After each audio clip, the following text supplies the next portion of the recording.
So, I've got something cool for you today. Have you ever had a million big ideas and goals?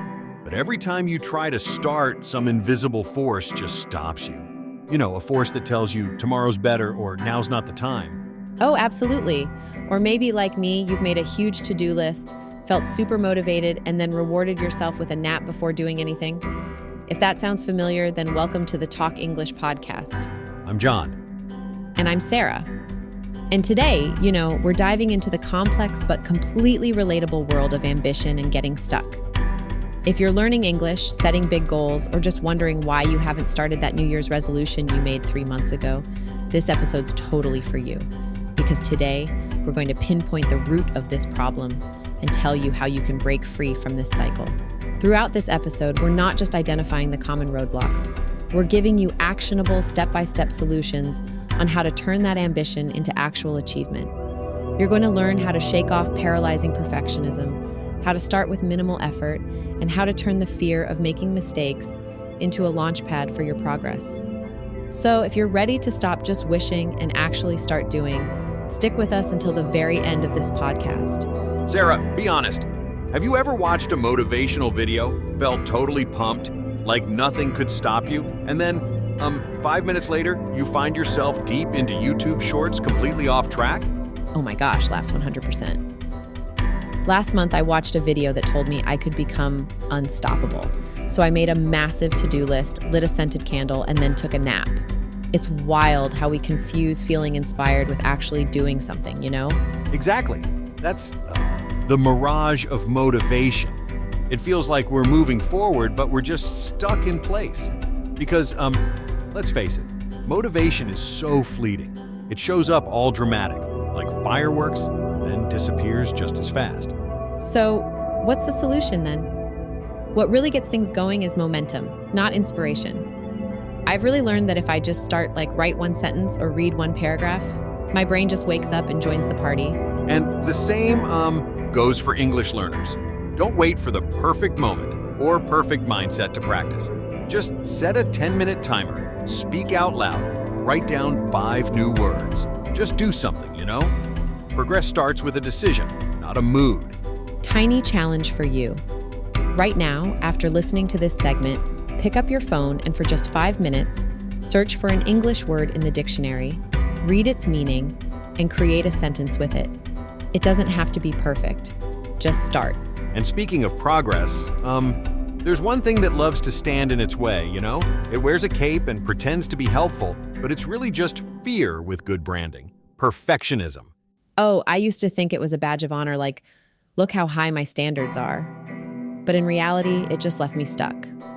I once took 3 weeks to post a 2-minute video because I couldn't decide if my tone sounded smart enough. Seriously.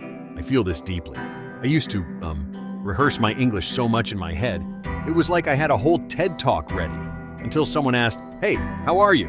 And I froze, totally froze. Wow, perfectionism is so counterproductive. It convinces you to polish something that doesn't even exist yet.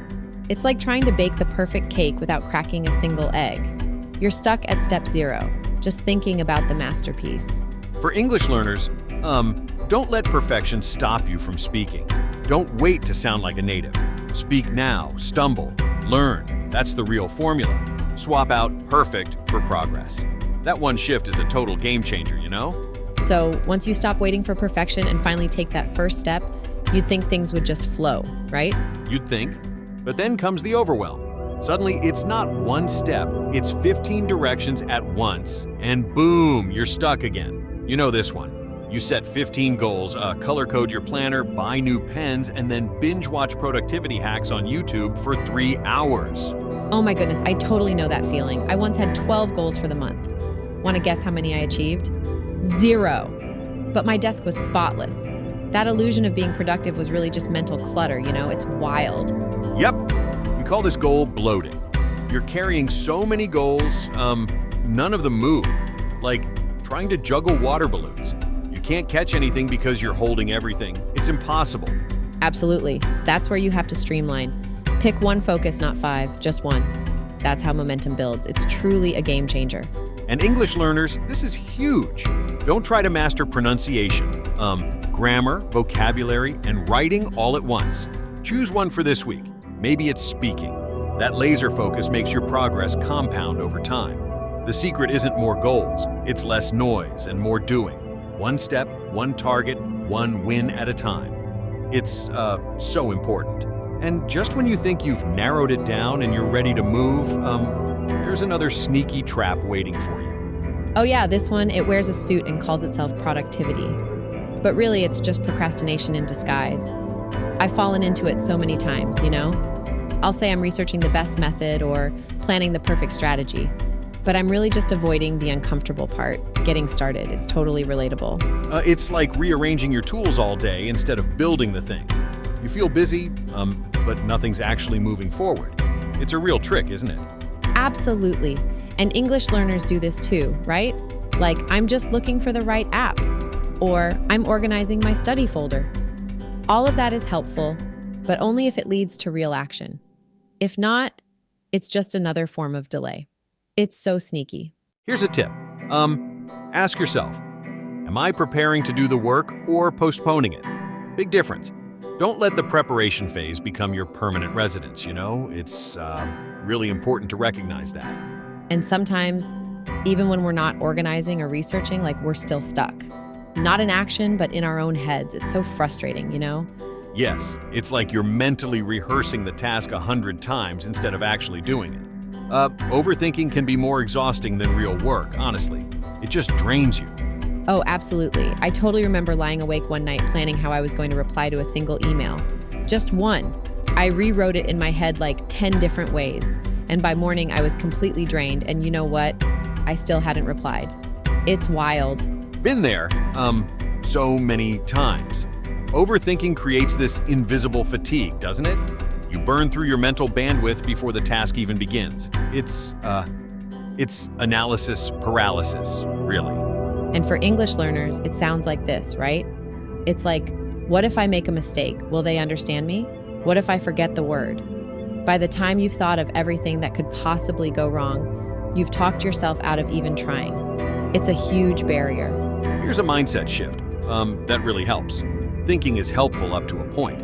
After that, it's pure analysis paralysis. So, do a brain dump. Write down all your thoughts. Just get them out. Then take one micro action that resets the cycle. Say the sentence out loud. Record yourself. Make the mistake. Then move. Overthinking never teaches as much as doing does. That's the real secret. And, you know what, Sarah? That brings us to something people rarely talk about. What looks like laziness is often just fear in a clever disguise. Absolutely. I remember staring at a blank screen for hours, telling myself I was just tired. But deep down, I was terrified the work wouldn't be good enough. Fear can be paralyzing. It convinces you that not trying is safer than failing. And, that fear wears many masks. Procrastination, overthinking, avoidance. For English learners, this might sound like, I'll practice when I'm better, or what if I sound silly? But here's the truth. Fear is normal, and the only way out is through. Start small. Speak up once, ask a question, make a tiny mistake, then keep going. That's not weakness. That's bravery in motion. So, do us a huge favor right now and subscribe to the Talk English podcast channel. And definitely like this video. Your support, it really helps us bring you more content like this and, reach more people who want to achieve their English goals. And if you want to dive deeper into overcoming these hurdles and speaking English more fluently, make sure to check out our video, English Podcast for Learning English Vertical Bar, Stop Pausing and Speak Fluent English Today. Using the link that's appearing on screen right now, it'll be super helpful. And once you stop letting fear lead the way, here's the next move. Set yourself up for success by making the first step ridiculously easy. Yes! The trick isn't to push harder, it's to lower the barrier. Imagine trying to climb a mountain in slippers. Of course, you'll hesitate. But what if the first step was just putting on your shoes?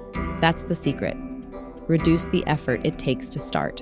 For me, I wanted to read more, but I was always too busy. So I put a book on my nightstand. No searching, no setup, just reach over and read one page. And it works. And it works the same way for English learners. Instead of saying, I'll study grammar for an hour, start with, I'll learn one new phrase today. Keep your English notebook open on your desk. Keep a language app on your home screen. The easier it is to begin, the more often you'll begin. And those tiny actions, they compound. Before you know it, you've built a habit not by willpower, but by design. And there it is. Sometimes it's not about working harder, it's about starting smaller. Make it easy, make it obvious, and let the momentum do the heavy lifting. And now that we've unpacked all 7 points, we hope you're walking away not just motivated, but ready to take that first small step, whether it's for your goals, your English, or both. And of course, we know we dropped quite a few powerful words and phrases along the way. So it's time to hand things over to Sarah for your vocabulary breakdown. Sarah's got you covered with simple meanings and fresh examples to help you use these words in real life. Take it away, Sarah. Hi friends, I'm Sarah, and here are some intermediate words and phrases from today's episode to boost your English. Let's jump in. Mirage. Something that appears real or promising but isn't. Example. The idea of becoming fluent overnight is often just a mirage. True progress takes time. Perfectionism. The desire to be perfect, often leading to delay or fear of failure. Example. His perfectionism kept him from speaking English in front of others, even though he knew a lot. Stumble. To make a mistake or lose balance temporarily. Example. Don't be afraid to stumble over your words when speaking English. It's part of learning. Streamline. To make something simpler and more efficient. Example. We need to streamline our study routine to make it more effective.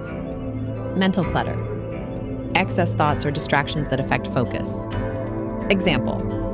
I can't focus on my English homework with so much mental clutter in my head. Disguise.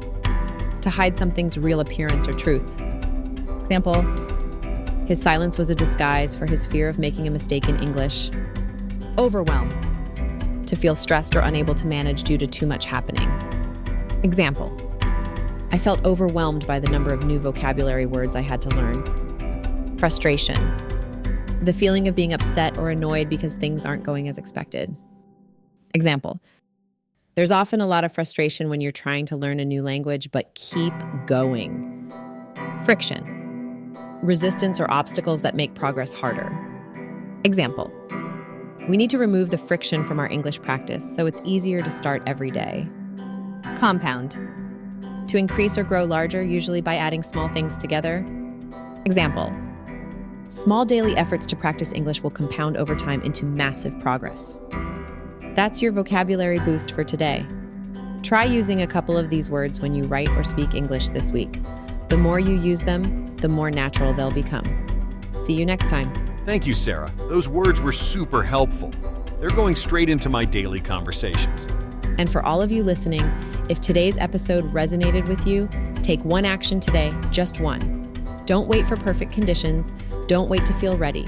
Start messy, start small, just start. All right, friends, we'll see you in the next episode with more real talk, more laughs, and more ways to level up your English and your life. Stay curious, stay kind, and most importantly, keep going. Bye for now. Your progress doesn't end here. To continue advancing your English skills, click on the video, English Podcast for Learning English vertical bar. Speak fast and think clearly in English, you see on your screen now, or explore the additional videos we've thoughtfully selected for you.